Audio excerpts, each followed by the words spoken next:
Willow Dempsey gripped the steering wheel tighter as she spotted the gleaming glass building through her rain-streaked windshield. The same route she had driven every morning for 8 months to reach the bakery where she worked across town. The sleek 15-story headquarters of Xavier Industries rose from the downtown district like a monument to success, and she had memorized every angle of it during her daily commute. Her beat-up Honda passed the building at exactly 7:42 each morning, a routine so ingrained that she no longer needed to check the clock. She worked at Sweet Dawn Bakery, a cozy establishment that smelled of fresh bread and cinnamon, where she arrived by 8 to begin preparing pastries for the morning rush. The job paid enough to cover her tiny studio apartment and student loans from her culinary degree, though not much beyond that. Willow loved the work despite the early hours and flour-dusted aprons, finding peace in kneading dough and watching crusts turn golden in industrial ovens. What she did not know was that Garrett Xavier, the 32-year-old CEO of Xavier Industries, had noticed her car passing his office window every single morning for the past 3 months. His corner office on the 14th floor faced the street where traffic crawled during rush hour, and he had developed an odd habit of watching for a particular dented silver Honda with a small sunflower decal on the rear window. He told himself it was meaningless, just another pattern his brain had latched onto during early morning conference calls. But the truth gnawed at him in quiet moments. He looked forward to that brief glimpse of her car, the consistency of it, the reliability. Garrett had built Xavier Industries from the ground up after college, transforming a small logistics company into a national shipping and distribution empire worth $300 million. He worked 80-hour weeks, lived in a penthouse that felt more like a hotel than a home, and dated occasionally, but never seriously. His younger sister Mara constantly nagged him about his workaholic tendencies, insisting he needed a real life beyond quarterly reports and acquisition deals. The rain intensified as Willow navigated through downtown traffic, her wipers struggling to keep up with the downpour. She thought about the croissants waiting to be shaped, the special order wedding cake she needed to decorate, the new intern who kept burning the sourdough. Her mind was completely occupied with the day ahead when her phone buzzed in the cup holder. She glanced down for half a second to see her boss's name on the screen. That half second changed everything. The car in front of her braked suddenly. Willow's foot slammed the brake pedal, her Honda hydroplaning on the wet asphalt before skidding sideways. She felt the sickening crunch of metal as her rear panel connected with a parked truck, then the jarring impact as her front bumper clipped a sedan. The airbag deployed with an explosive pop, and then everything went still except for the frantic hammering of her heart. "Oh no, oh no, oh no," she whispered, her hands shaking as she fumbled with her seatbelt. The Honda had died, steam rising from under the crumpled hood. Through the spider-webbed windshield, she could see other drivers stopping, someone running toward her car through the rain. The next hours blurred together in a chaos of police reports, tow trucks, and phone calls. No one was seriously hurt, thank God, but her car was totaled. The insurance adjuster delivered the news with practiced sympathy while she stood shivering under the awning of a convenience store, her bakery uniform soaked through. Her boss had been understanding when she called, telling her to take the day off and feel better. But standing there watching her Honda get hauled away on a flatbed truck, Willow felt the sting of tears mixing with rain on her cheeks. She could not afford a new car. She had maybe $800 in savings, and even a decent used vehicle would cost thousands more. Public transportation would add 90 minutes to her commute each way. She would have to leave her apartment by 5:30 in the morning just to reach work on time. That night, she lay in bed researching bus routes and calculating budgets until her eyes burned. Sleep came in fitful patches between worry and replanning her entire life. Meanwhile, across town in his penthouse, Garrett Xavier sat at his home office desk at 11 p.m., staring at the street below. He had noticed the absence that morning. At 7:42, he had glanced out his office window expecting to see that silver Honda, but it never came. He told himself it meant nothing. Maybe she took a different route. Maybe she was sick. Maybe the car had broken down, but the absence bothered him more than it should have. He knew it was irrational. He did not even know who drove that car. Yet the routine had become important to him in a way he could not articulate. It represented something ordinary and real in his life of constant pressure and high-stakes decisions.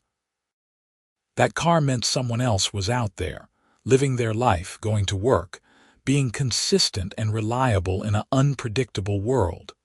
The next morning, Willow woke at 5 a.m. in the darkness. She dressed in layers against the cold autumn air, packed her work clothes in a backpack, and walked 6 blocks to the nearest bus stop. The first bus came at 5:45, 30 minutes late, packed with early morning commuters. She stood pressed against the rear door, gripping a pole as the bus lurched through stops. Transfer to a second bus downtown. Wait 18 minutes in the cold. Third bus heading east toward the bakery district. She arrived at work at 8:30, a full 30 minutes late, exhausted and apologetic. Her boss Stella waved off her apologies, but Willow saw the concern in the older woman's eyes. This would not work long term. She could not afford to be late every day.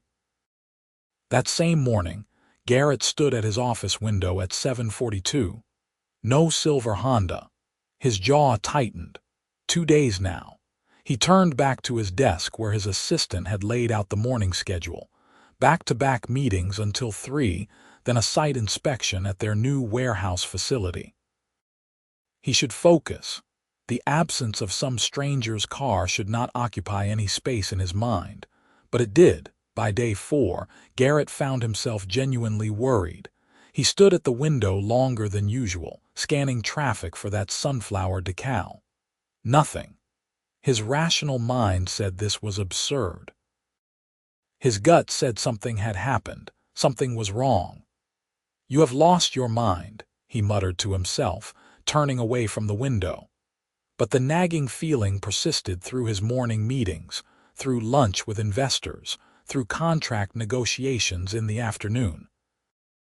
Day 5 arrived with heavy clouds and the promise of more rain. Willow dragged herself onto the morning bus, her body aching from the unfamiliar routine of walking and standing for hours. She had dark circles under her eyes and her feet throbbed in her work clogs. The commute now consumed nearly 4 hours of her day, and she had started calculating how long she could survive on this schedule before something broke. Her body or her job or her spirit.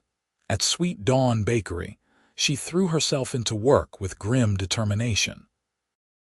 The physical labor of kneading dough and hauling flour sacks actually felt good after sitting on cramped buses. She had just pulled a tray of perfectly golden croissants from the oven when Stella approached with an odd expression. "Honey, there is someone here asking for you," Stella said. "Says he needs to speak with you personally. He is waiting out front." Willow's stomach dropped. Had there been an issue with the accident insurance? Was someone from the collision coming to confront her? She wiped flour from her hands and pushed through the swinging door into the front of the bakery where customers browsed display cases of pastries. A tall man in an expensive charcoal suit stood near the window, his dark hair slightly tousled as though he had been running his hands through it. He turned when he heard the door, and Willow found herself looking into the most intense hazel eyes she had ever seen. The man was handsome in that polished, powerful way that made her acutely aware of her flour-dusted apron and messy ponytail. "Willow Dempsey?" he asked, his voice deep and certain. "Yes, can I help you?" She felt confused, trying to place him. Had they met before? "I am Garrett Xavier." He extended his hand and she shook it automatically, his grip warm and firm. "I know this is going to sound strange, but I need to ask you something. Do you drive a silver Honda with a sunflower decal?" Willow's confusion deepened. "I did. I was in an accident last week. The car was totaled. I am sorry, do I know you?" Something shifted in Garrett's expression, a flash of what looked like relief followed by concern. "No, we have never met. This is going to sound completely insane, but your car passes my office building every morning. Has for months. When it suddenly stopped, I became concerned something had happened." She stared at him, trying to process this information. Garrett Xavier, Xavier Industries. The glass building she passed every morning. This was the CEO of one of the largest companies in the state, standing in the small bakery where she worked, admitting he had been watching for her car. "That is kind of creepy," she said honestly, though her tone held more curiosity than accusation. "I know." He had the decency to look embarrassed, a faint color rising in his cheeks. "I have been debating whether to even come here, but I needed to know you were all right. The accident, were you hurt? Just shaken up? My car took the worst of it." Willow crossed her arms, still trying to understand what was happening. "How did you find me?" "I remembered your license plate number. I have a friend in the DMV who owed me a favor. He gave me your name and I tracked you down from there." Garrett seemed to realize how that sounded, which also sounds incredibly creepy when said out loud. "I apologize. I just needed to know you were okay." Despite the strangeness of the situation, Willow felt an odd warmth spreading through her chest. This man, this obviously successful and busy CEO, had gone to significant effort to find her based on nothing more than noticing her car each morning. It was bizarre and unsettling, but also somehow touching. "I am okay," she said softly. "Just dealing with not having a car now." "The commute has become difficult." Garrett nodded, his eyes searching her face. "How are you getting to work?" "Buses. 3 different routes. Takes about 2 hours each way." His jaw tightened. "That is not sustainable." "No," she agreed, "but it is what I have right now." They stood in awkward silence for a moment, the bakery's morning crowd flowing around them. Stella kept glancing over from behind the counter, clearly curious about this well-dressed stranger talking to her employee. "Let me buy you a car," Garrett said suddenly. Willow's eyes widened. "What? No. Absolutely not. You need one. I have the means to help. You do not even know me. That is completely inappropriate." She felt heat rising to her face, a mixture of embarrassment and something else she could not name. "Thank you, but no." "Then let me drive you to work." "I pass this bakery on my way to the office anyway." "You definitely do not," Willow said. "Xavier Industries is downtown. This bakery is 20 minutes in the opposite direction." "Okay, I would be passing it if I took a different route." Garrett's lips curved in a small smile that transformed his serious face into something genuinely appealing. "Please, let me help. I feel partially responsible since I was so worried about your absence that I tracked you down like some sort of stalker." Willow wanted to say no. Every rational part of her brain screamed that accepting rides from a stranger was a terrible idea, even if that stranger was a successful CEO who apparently had been watching her car pass his building for months. But the exhaustion in her bones and the thought of another 4-hour commute made her hesitate. "Just for a few days," Garrett pressed, "until you figure out a better solution. No strings attached. I promise I am not a serial killer or anything sinister." "That is exactly what a serial killer would say," Willow pointed out, but she felt herself wavering. Fair point. Look, I will give you my sister's phone number. You can call her right now and verify I am who I say I am. Her name is Garrett Xavier, and she will absolutely tell you every embarrassing thing about me while also confirming I am harmless. The offer was so earnest and unexpected that Willow found herself smiling despite the strangeness. You are serious about this? Completely serious. I know it is unusual, but I cannot stop thinking about you struggling on buses for hours when I could easily help. Please. Something in his eyes made her decision. Maybe it was the genuine concern she saw there, or maybe it was simple exhaustion, but Willow heard herself saying, "Okay. Just for a few days, until I can figure something else out." Relief washed over Garrett's features. "Thank you. What time do you need to be here?" 8 a.m.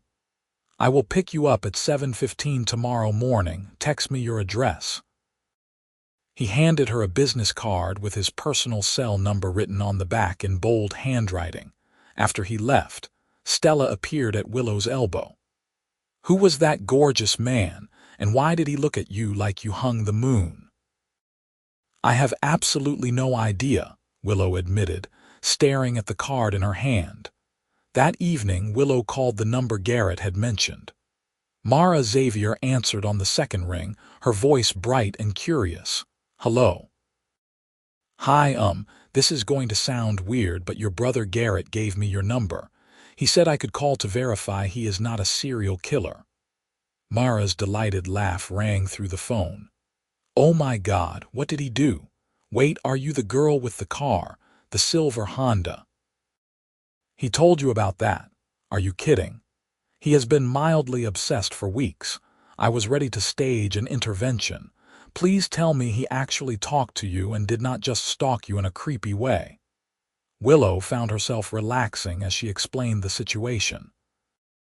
Mara confirmed everything Garrett had said, adding that her brother was aggressively helpful and terrible at expressing normal human emotions, but ultimately a good guy who works too much. "He never does things like this," Mara said seriously.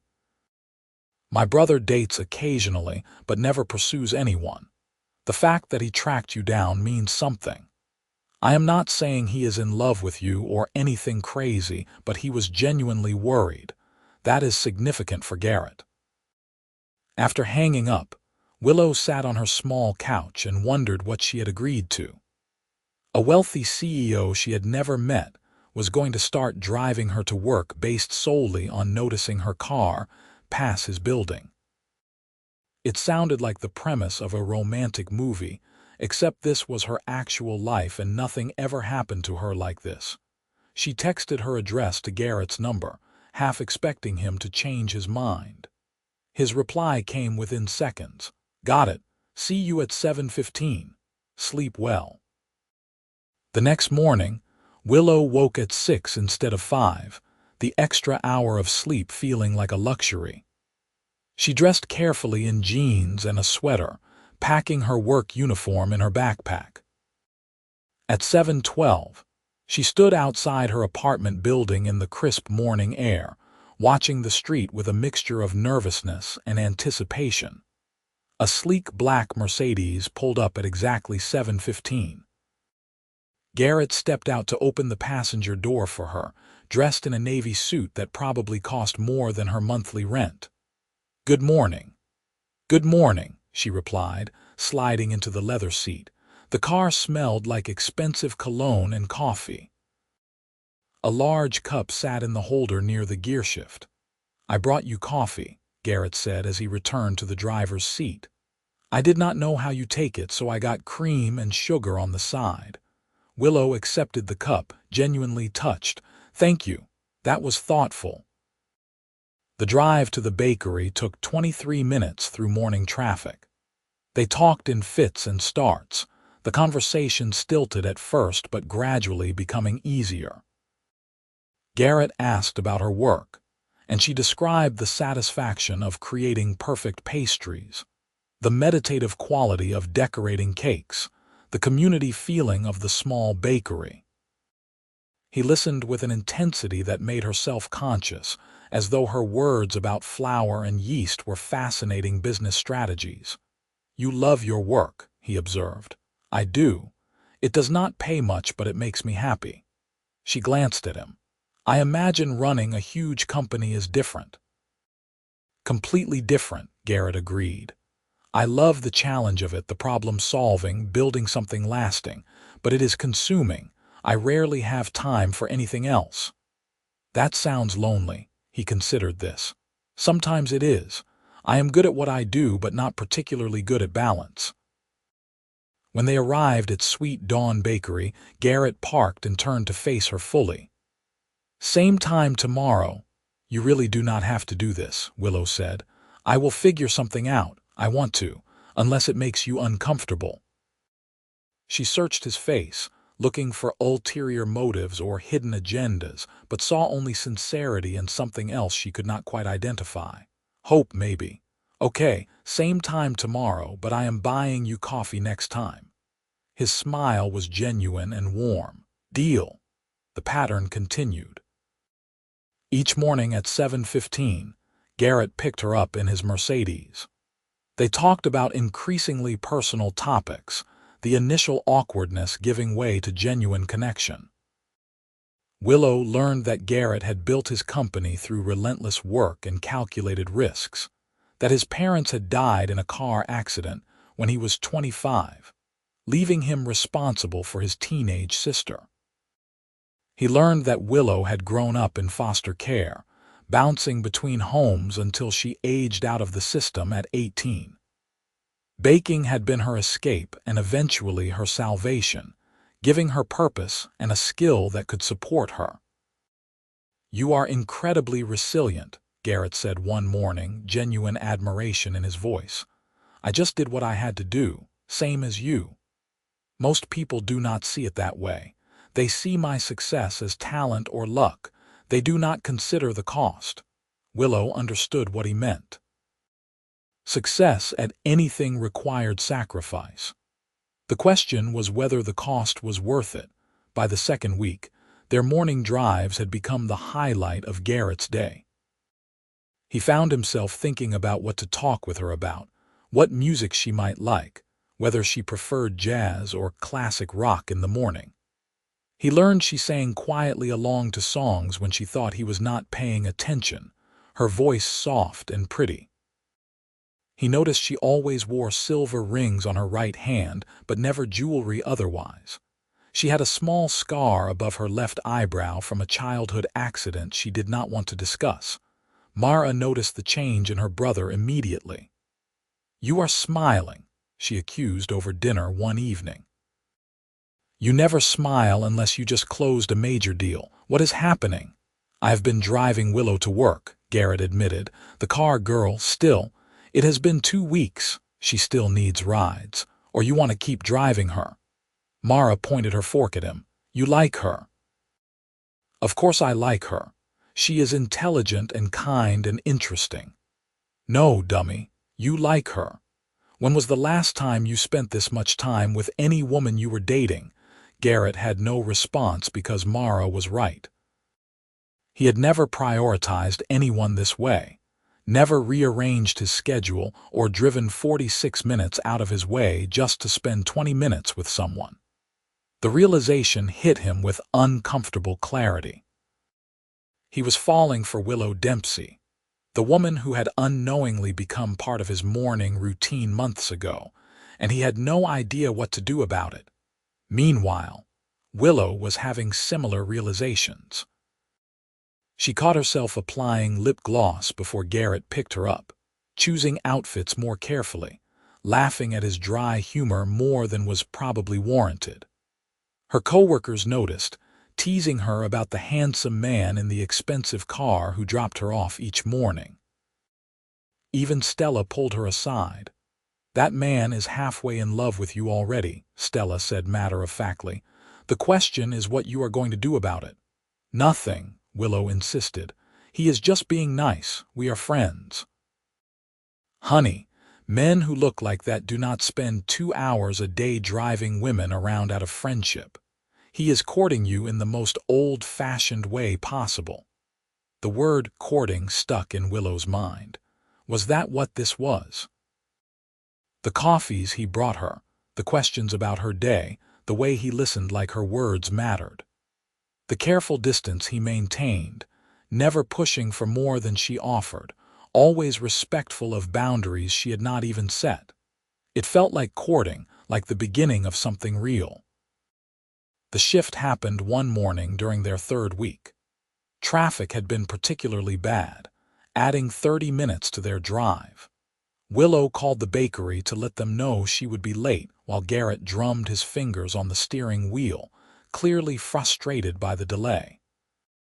"I am sorry," he said. "I should have taken the highway. It is fine. Traffic happens." She studied his profile, the strong line of his jaw, the way his hair fell across his forehead when he did not style it back. "Can I ask you something? Anything? Why did you really track me down?" "The truth." Garrett was quiet for a long moment. The car inched forward in traffic. "I cannot fully explain it. Seeing your car each morning became important to me. It was this small constant thing in a life that felt chaotic and demanding. When it disappeared, I felt the loss more than I should have. I needed to know you were all right. And then when I found you, when we started talking, I realized I had been waiting to know you for months without understanding that was what I wanted." Willow's heart hammered in her chest. "Garrett, I am not asking for anything," he continued. "I know this started in a strange way, but I want you to know that these mornings with you have become the best part of my day. You make me laugh. You make me think about things differently. You remind me there is more to life than quarterly reports and board meetings. You have become the best part of my day too," Willow admitted softly. "I look forward to seeing you every morning. When my alarm goes off, the first thing I think about is that I get to spend time with you." That is probably terrible to admit out loud. Why terrible? Because we met under weird circumstances, and you are this successful CEO and I am a bakery worker who cannot even afford a car, and this feels like it should not be real, but it is. Garrett reached over and took her hand, his thumb brushing over her knuckles. "Nothing about what I feel for you is weird or inappropriate or anything other than completely real. I know we have only known each other a few weeks, but I have never felt this way about anyone. You matter to me, Willow." She squeezed his hand, emotions swelling in her chest. "You matter to me too." They sat in traffic holding hands, grinning at each other like teenagers while other drivers honked and maneuvered around them. When they finally reached the bakery, Garrett parked and turned to her. "Can I take you to dinner? A real date, not just morning car rides." "Yes," Willow said without hesitation. "I would really like that." Their first official date happened that Friday evening. Garrett picked her up at 7, looking devastating in dark jeans and a fitted button-down shirt. He took her to a small Italian restaurant he claimed made the best carbonara in the city, a place tucked away in an old neighborhood far from the trendy downtown scene. "I thought you would bring me somewhere fancy," Willow said, looking around at the cozy interior with its mismatched furniture and candles in wine bottles. "I can do fancy," Garrett said, "but I thought you might prefer something real. Was I wrong? You were completely right." They shared pasta and wine, talking until the restaurant staff started stacking chairs on nearby tables. Garrett told her about building his company from nothing, the failures and breakthroughs, the moment he realized he had actually succeeded. Willow described her worst baking disasters, the time she dropped an entire wedding cake hours before the reception, the regular customer who proposed to his girlfriend over her cinnamon rolls. "You love making people happy," Garrett observed. "I do. It is the best part of what I do. People do not buy pastries when they are sad. They buy them for celebrations, for weekend mornings with family, for small moments of joy. I get to be part of that." I spend my days optimizing shipping routes and negotiating contracts. I make companies more efficient, which helps businesses and creates jobs, but it is not the same as creating happiness directly. You make me happy, Willow said, the wine making her bold. Every morning, every conversation, you make me really happy, Garrett. He reached across the table to take her hand. You have changed my entire life in 3 weeks. I did not think that was possible, but here we are. When he drove her home, he walked her to her apartment door like a gentleman from another era. Willow turned to face him in the dimly lit hallway, her heart racing. I had a wonderful time, she said. So did I. Garrett stepped closer, his hand coming up to cup her cheek. Can I kiss you, please? He kissed her softly at first, a gentle exploration that made her toes curl in her shoes. She rose on her tiptoes, her hands sliding around his neck, deepening the kiss. Heat spread through her body as Garrett pulled her closer, his other hand settling on her waist. When they finally broke apart, both breathing hard, he rested his forehead against hers. That was worth waiting for, he murmured. We have only known each other 3 weeks. That is not a very long wait. I feel like I have been waiting much longer. Over the next few months, they fell into each other with an intensity that surprised them both. Garrett still picked Willow up each morning, but now he kissed her goodbye before she went into the bakery, his lips lingering on hers like he did not want to let her go. They spent evenings together whenever his schedule allowed, cooking dinner in her tiny kitchen or his enormous penthouse, learning each other's preferences and quirks.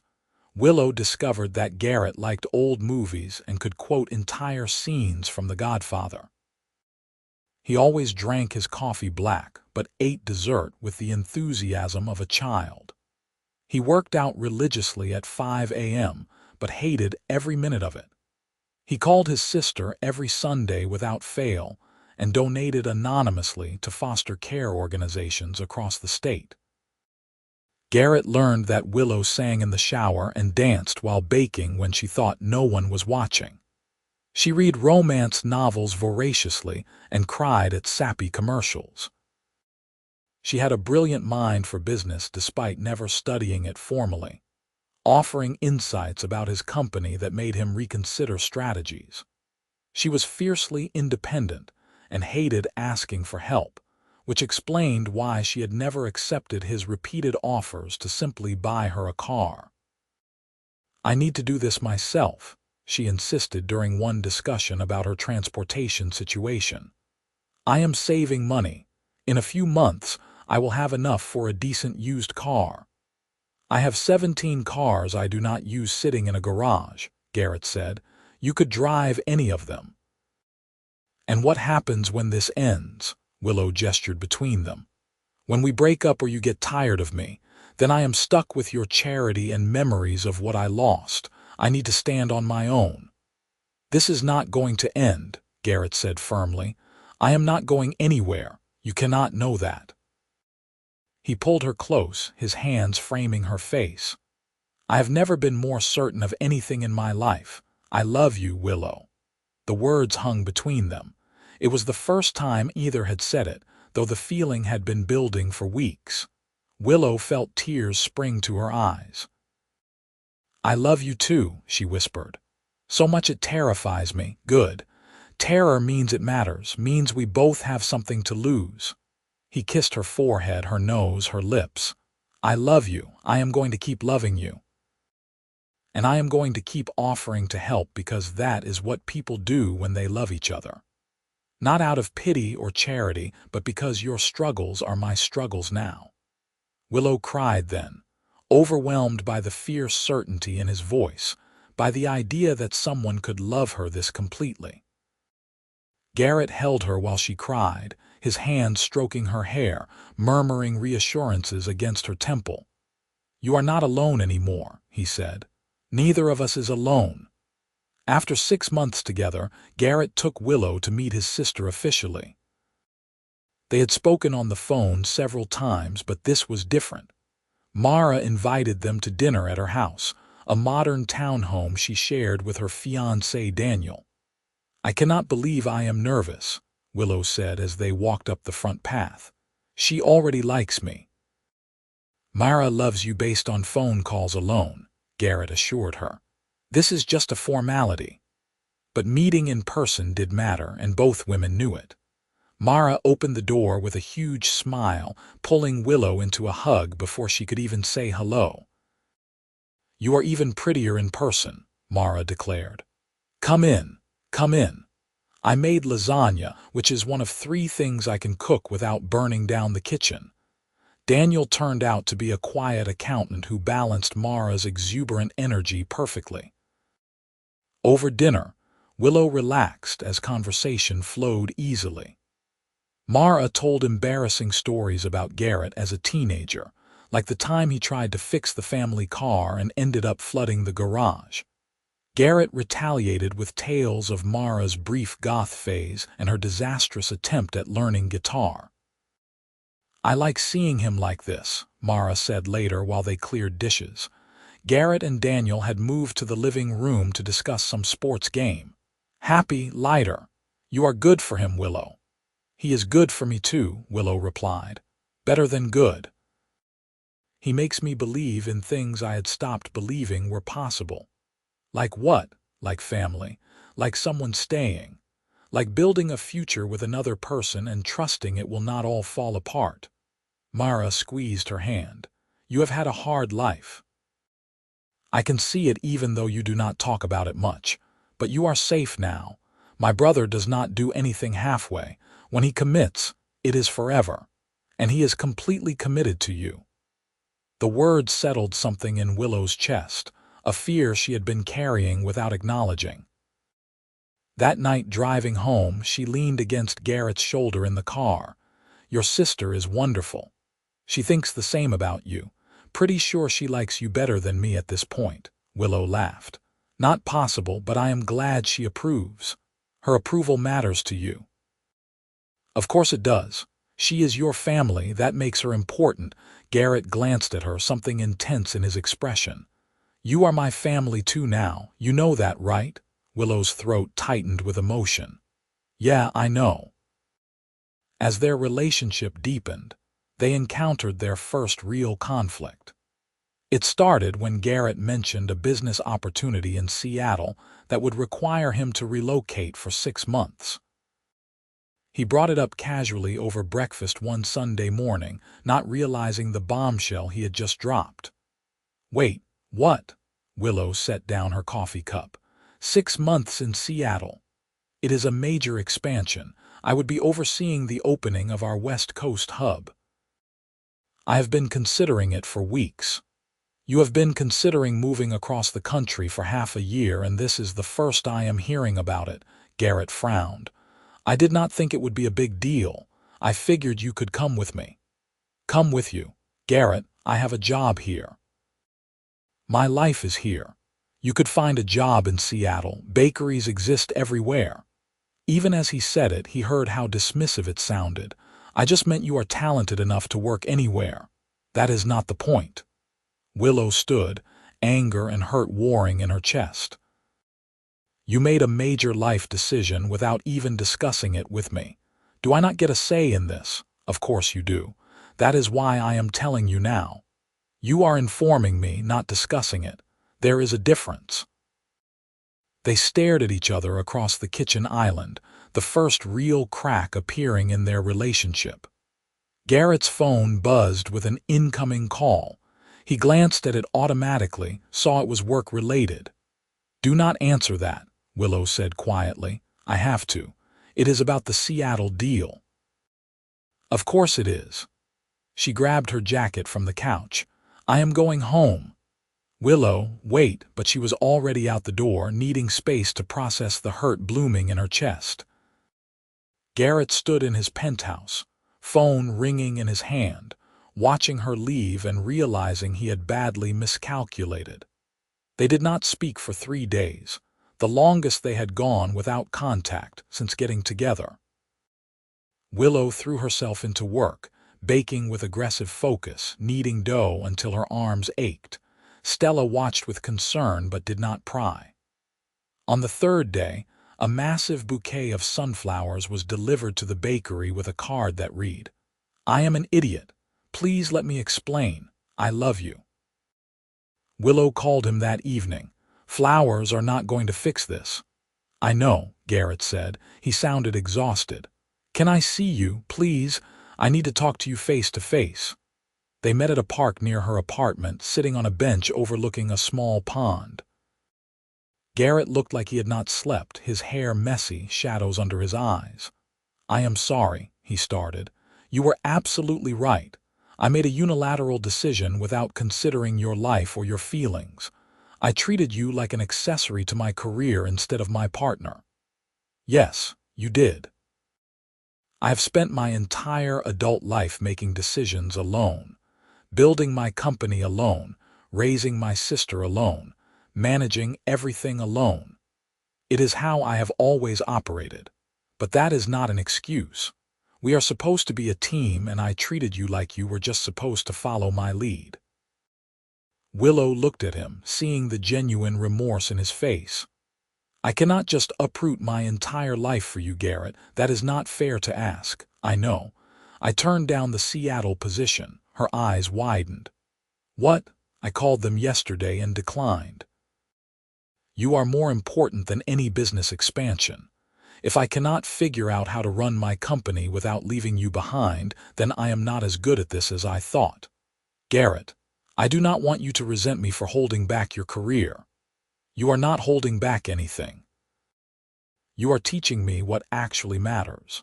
He took her hands in his. "I have been so focused on building and achieving and succeeding that I forgot the point of any of it. Money is meaningless if I do not have someone to share my life with.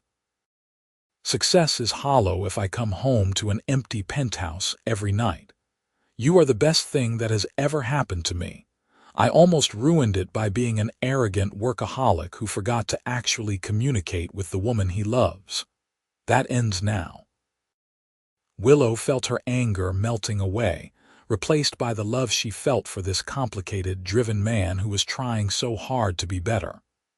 "I do not want to hold you back, but I need to be considered. My dreams and goals matter too, even if they are smaller in scale." "They are not smaller. They are just different, and they matter to me because you matter to me." Garrett moved closer on the bench. "Tell me what you want, Willow.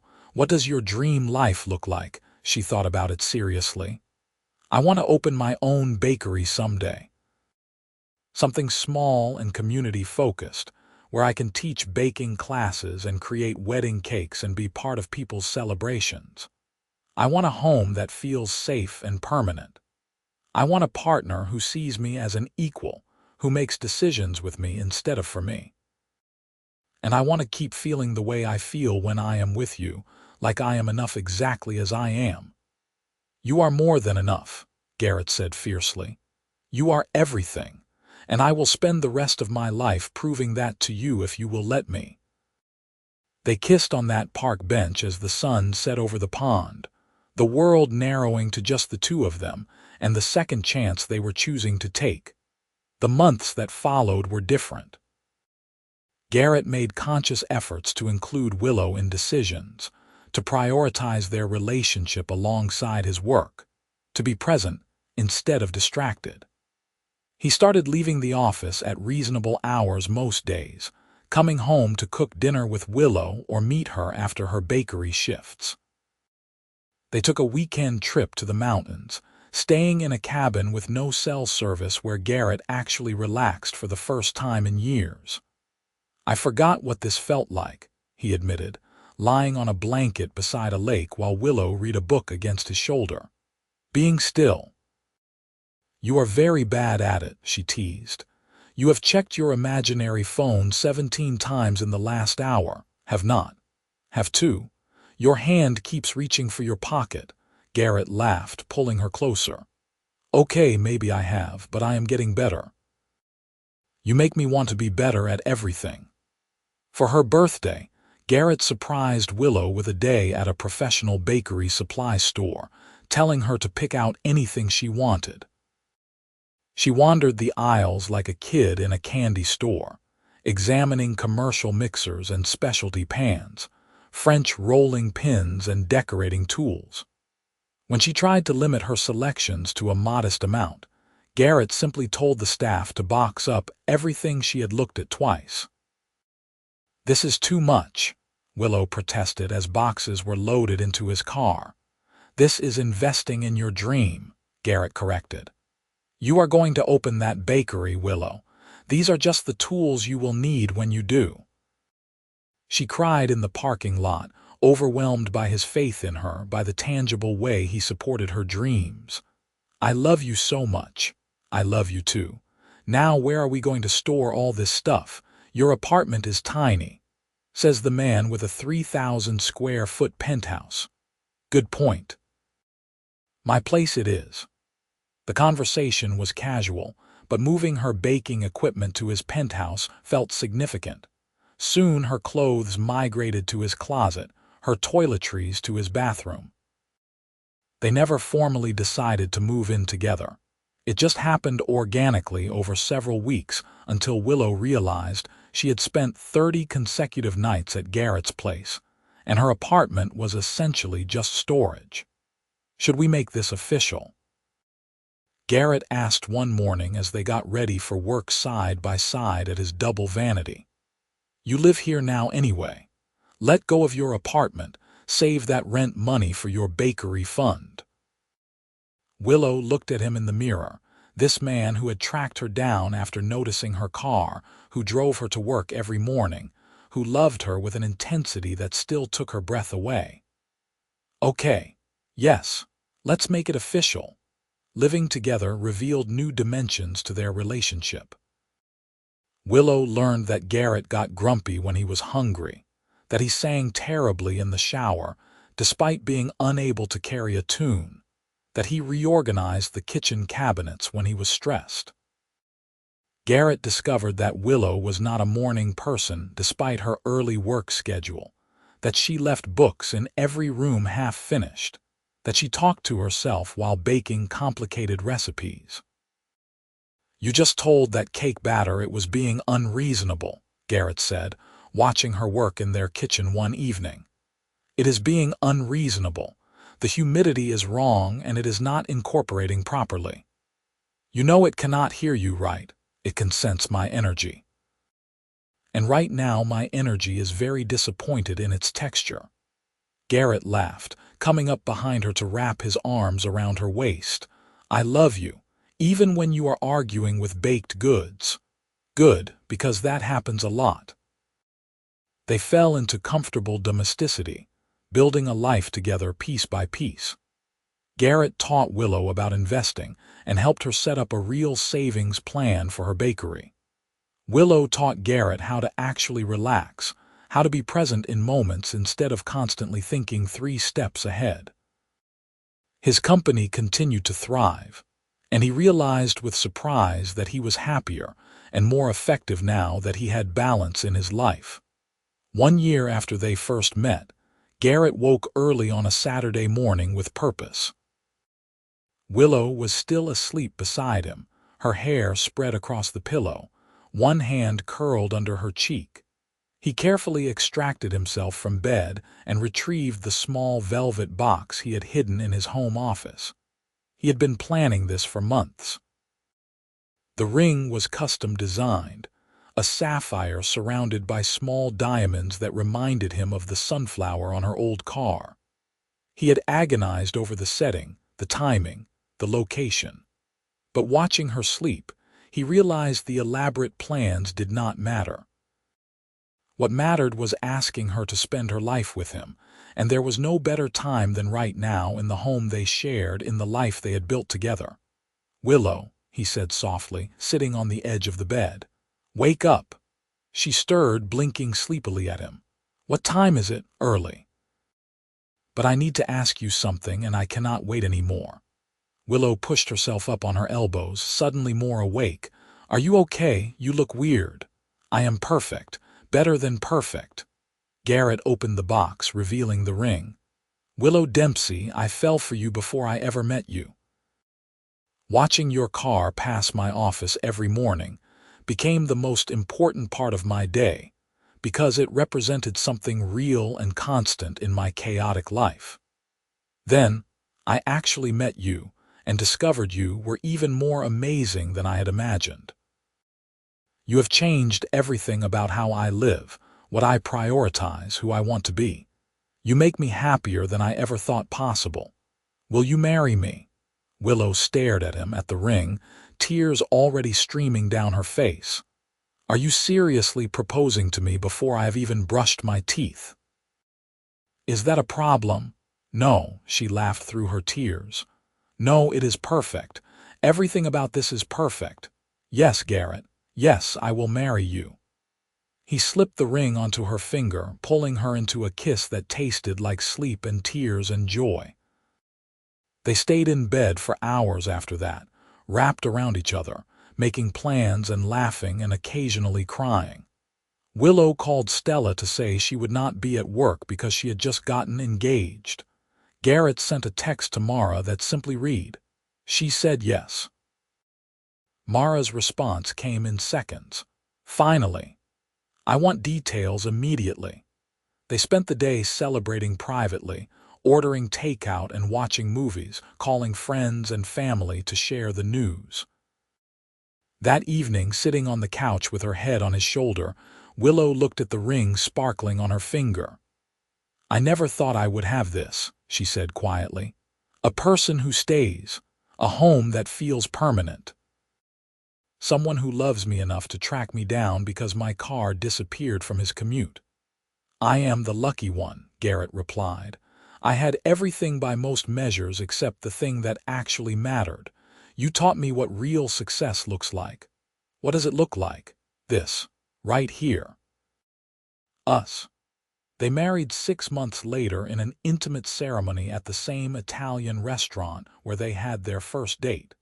The owner closed the place for the evening, decorating the space with fairy lights and flowers. Mara served as Willow's maid of honor, having become one of her closest friends over the past year. Garrett's business partner stood as his best man, along with Daniel and several colleagues who had become genuine friends. Willow wore a simple ivory dress and carried a bouquet of sunflowers. Garrett cried when he saw her walking toward him, not caring that 50 people witnessed his tears.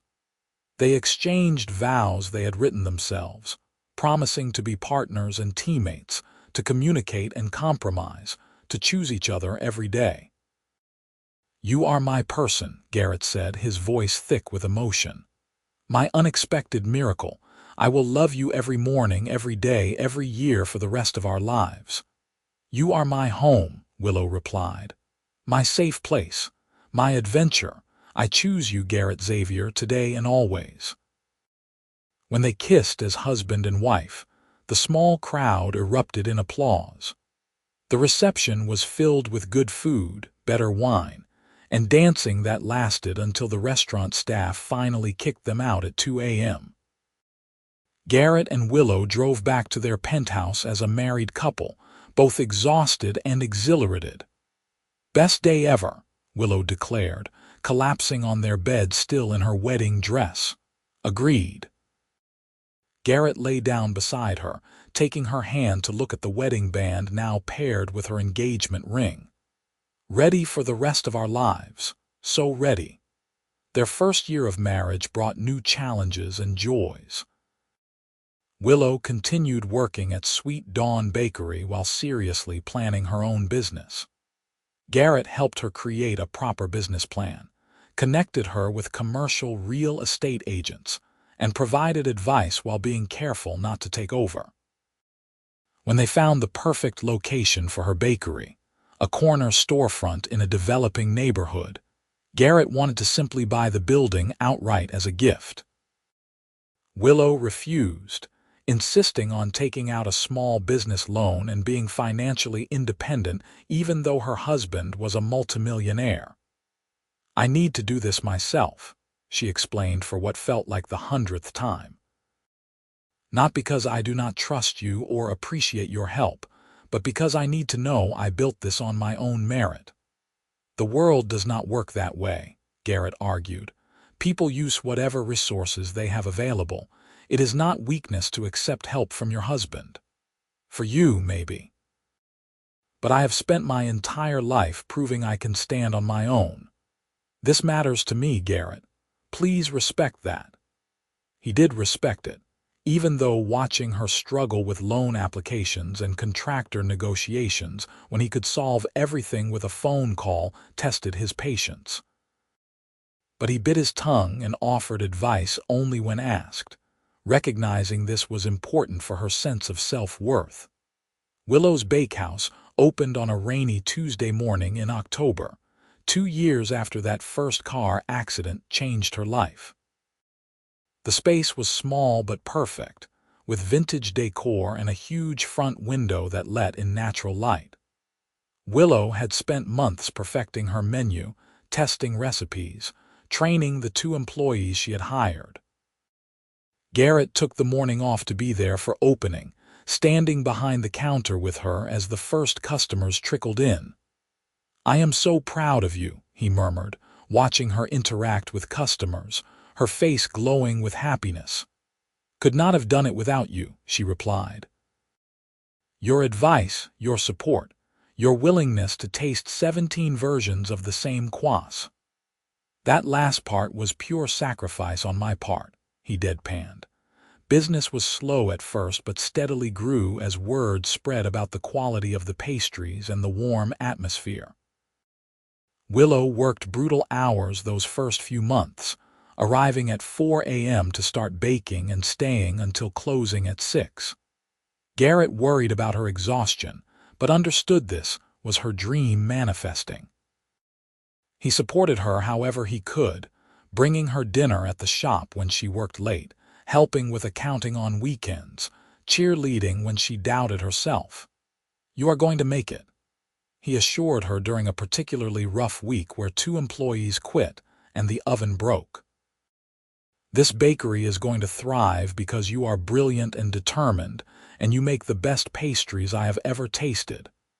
You are biased, extremely biased, also objectively correct." 6 months after opening, Willow's Bakehouse had a waiting list for custom cakes and a loyal customer base that lined up every Saturday morning. Willow hired more staff and finally established sane working hours.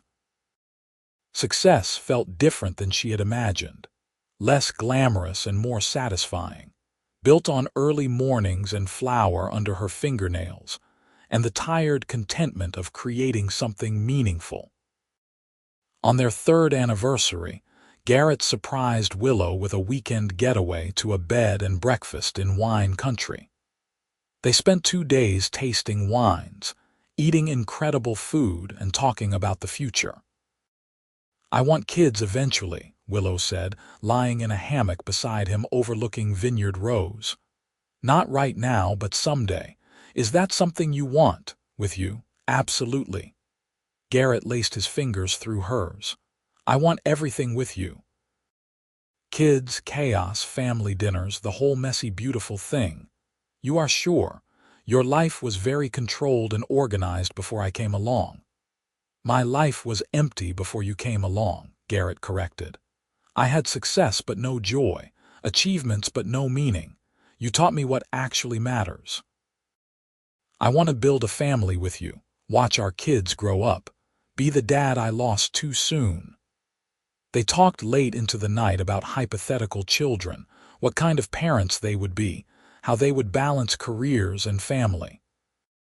It felt abstract and far away but also thrillingly possible, a future they were choosing together. 4 years into their marriage, Willow discovered she was pregnant. She took 3 tests to be sure before telling Garrett, her hands shaking as she waited for him to come home from work. When he walked through the door, she simply held up the positive test. Garrett froze, his brain processing what he was seeing. Then a smile broke across his face, so big and genuine that Willow started crying. He crossed the room in 3 strides, lifting her off her feet and spinning her around. "We are having a baby," he said, voice full of wonder. "We are going to be parents. Are you happy?" Willow asked, even though his reaction made the answer obvious. Happy does not begin to cover it. I am terrified and excited and overwhelmed and so incredibly grateful. He set her down carefully, his hand moving to her still flat stomach. "There is a person in there. Half you, half me. That is insane." Pregnancy was harder than Willow expected, especially trying to run a bakery while exhausted and nauseous. But Garrett stepped up in every way, taking over night duties at the bakery, scheduling manager training so Willow could step back when needed, accompanying her to every doctor appointment. They learned they were having a girl at the 20-week ultrasound, both crying as they watched their daughter moving on the screen. "She has your nose," Garrett said, studying the ultrasound picture later that evening. "You cannot possibly tell that from this blob image." "I absolutely can. That is the Dempsey nose. Technically, it is the Xavier nose now. We are married, remember." "Best decision I ever made," Garrett said, kissing her. "Though tracking you down based on your car is a close second." Their daughter was born on a snowy December morning after 16 hours of labor.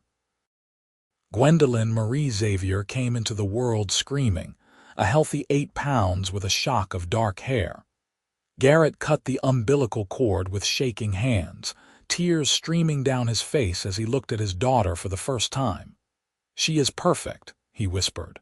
"Absolutely perfect." Willow held their baby girl, overwhelmed by the instant fierce love she felt. "We made her. Can you believe that? We made this actual person.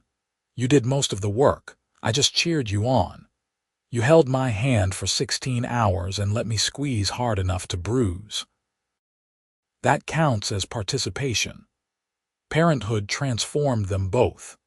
Garrett discovered depths of tenderness he did not know he possessed, spending hours simply watching Gwen sleep, changing diapers without complaint, walking the floors at 3 a.m. when she cried.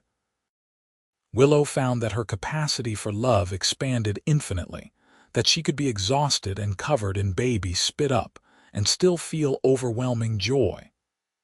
"My life before you feels like another person lived it," Garrett said one night, bottle-feeding Gwen while Willow recovered from a rough day. "I cannot even remember what I cared about before I knew you existed." "Quarterly reports," Willow suggested drowsily from the couch. "Those do seem pretty meaningless compared to this." He looked down at his daughter, her tiny hand wrapped around his finger. "Compared to our family." They had always been good together, but parenthood made them a true team. They learned to communicate in shorthand, to divide responsibilities, to support each other through the exhausting early months. Garrett restructured his work schedule to be home by 6 every evening. Willow promoted her senior baker to co-manager so she could have more flexibility. They chose their family over career advancement every time, and neither regretted it. When Gwen was 6 months old, they finally emerged from the newborn fog enough to go on their first date night. Mara babysat, shooing them out the door with instructions to actually enjoy themselves. They went back to the Italian restaurant where they had their first date and wedding reception, sliding into a booth that felt nostalgic and significant. "Remember when you asked me to dinner here and I did not realize how wealthy you were," Willow said, sipping wine for the first time in over a year. "You thought I was just a regular guy. You are a regular guy. You just happen to be extremely rich." She reached across the table to take his hand. "That was never what mattered to me. You know that, right?" "I do now. Took me a while to truly believe it, but I do." Garrett smiled at her, the expression full of love and history and shared experience. "You chose me when I was just the weird CEO who tracked you down. Everything else came after. Best weird decision either of us ever made." They toasted to that, to weird decisions and chance encounters, to silver Hondas with sunflower decals and morning routines that became love stories. By the time they returned home, Gwen was asleep, and Mara reported she had been perfect all evening. Garrett drove his sister home while Willow checked on their daughter, standing over the crib watching the tiny chest rise and fall. This was everything she had never let herself dream about. A family, a home, a love that felt permanent and safe. She heard the door open as Garrett returned, his footsteps soft as he joined her at the crib. "She is growing so fast," he whispered, wrapping his arms around Willow from behind. "Too fast. Can we slow down time? I wish. But I am excited to watch her grow up, see who she becomes." They stood together in the dimly lit nursery, exhausted parents who somehow had built this beautiful life from a car accident and morning drives and choosing each other every day. It was not always easy and certainly was not perfect, but it was theirs. When Gwen was 3 and starting preschool, Willow found herself pregnant again.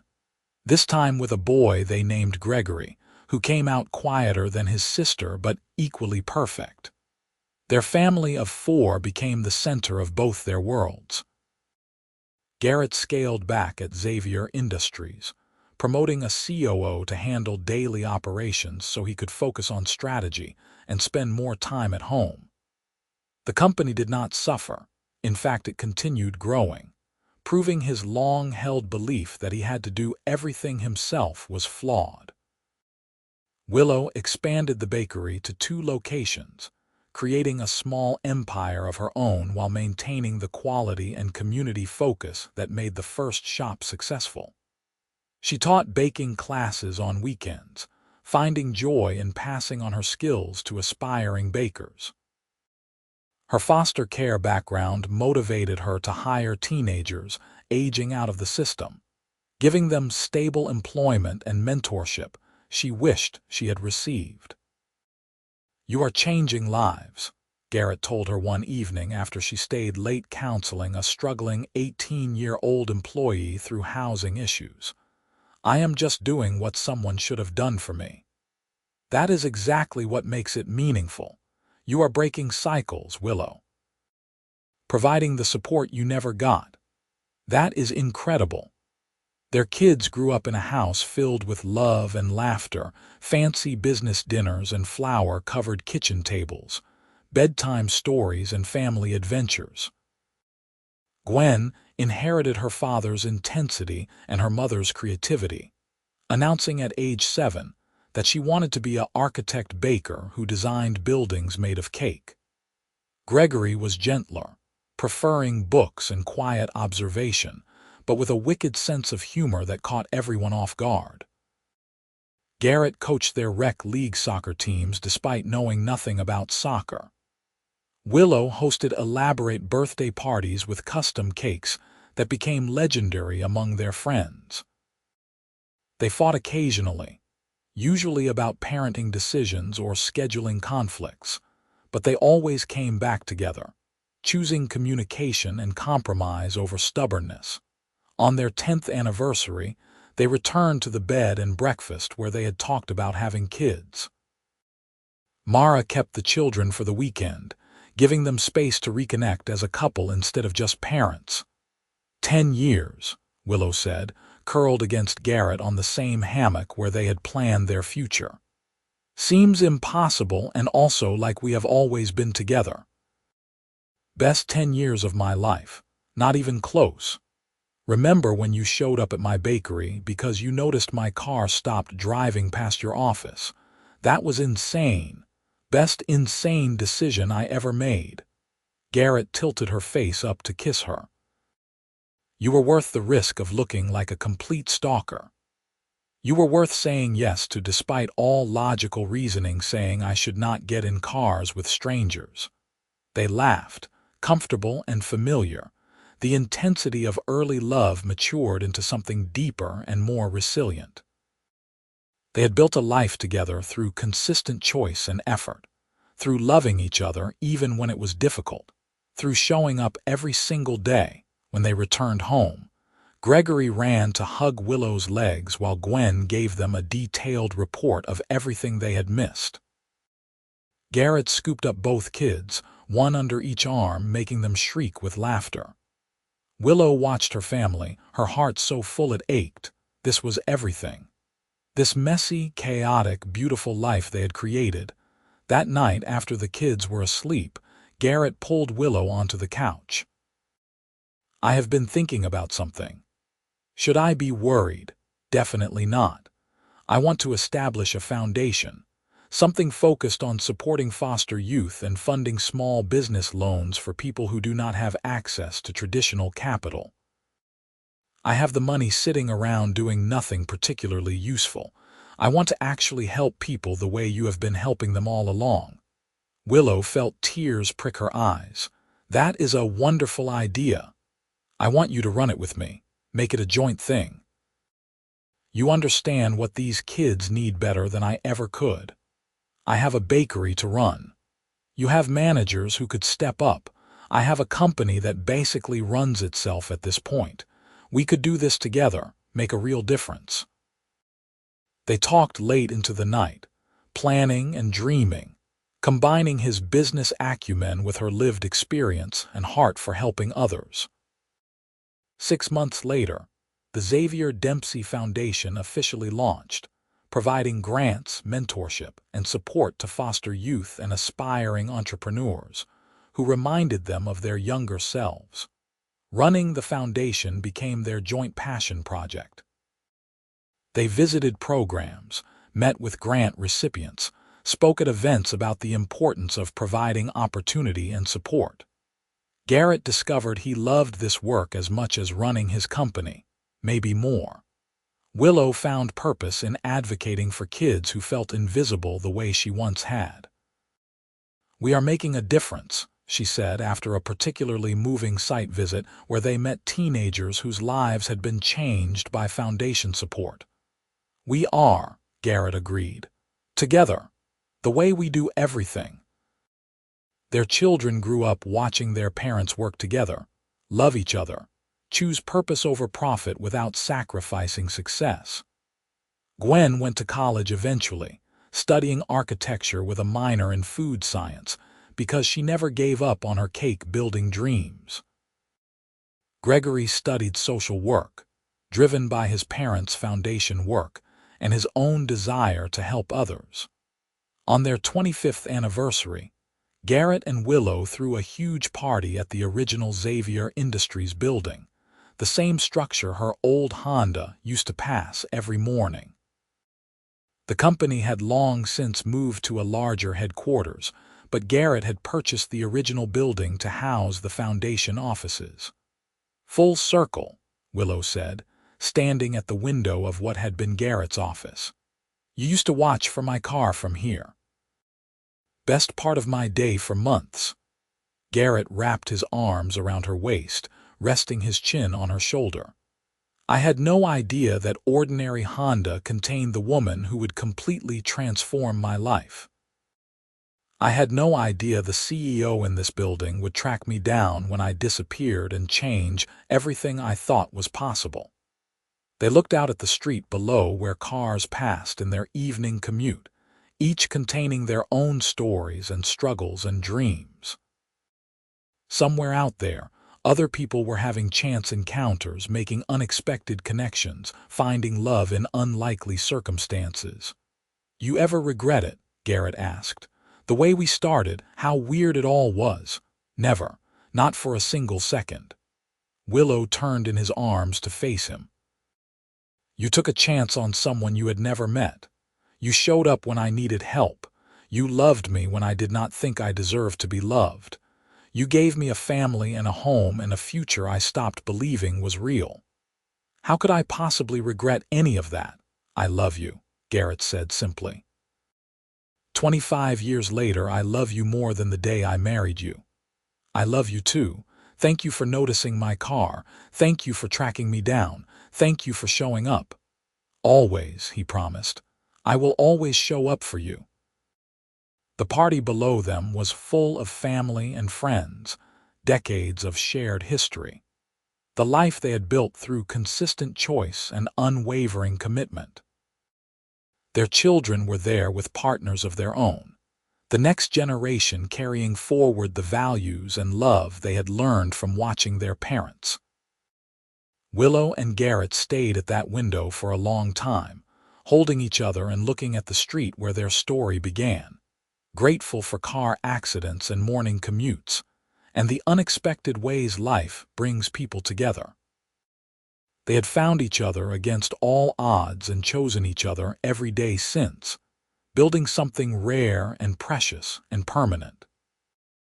Their love story started with a silver Honda passing a glass building each morning at 7:42, a routine noticed by a lonely CEO who did not realize he was searching for connection. It grew through morning drives and coffee cups and learning each other's dreams. It deepened through challenges and compromise and choosing partnership over pride. It transformed into family and purpose, and a legacy that would outlast them both. 25 years after that first car accident, standing in the office where Garrett first noticed Willow's car, they both understood the truth they had learned together. Love was not some grand romantic gesture or perfect moment captured in time. Love was showing up consistently, choosing your person every single day, building a life brick by brick through communication and compromise and commitment. Love was noticing when someone disappeared from your routine and caring enough to find out why. Love was accepting help when you needed it and offering support without expectation. Love was growing together instead of apart, becoming better versions of yourselves because you had someone worth being better for. Their story was ordinary and extraordinary all at once, proof that the most profound connections often begin in the most unexpected ways. A car passing a building, a CEO watching from a window, a woman whose absence was noticed and whose presence changed everything. They had built a beautiful life from that simple beginning, and standing together in the place where it all started, they knew without question that they would choose each other again and again and again, every morning, every day, for whatever time they had left. This was their story, their love, their forever. And it had all started because one day Willow Dempsey did not drive past the CEO's office and Garrett Xavier noticed. And because he noticed, he showed up. And because he showed up, everything changed.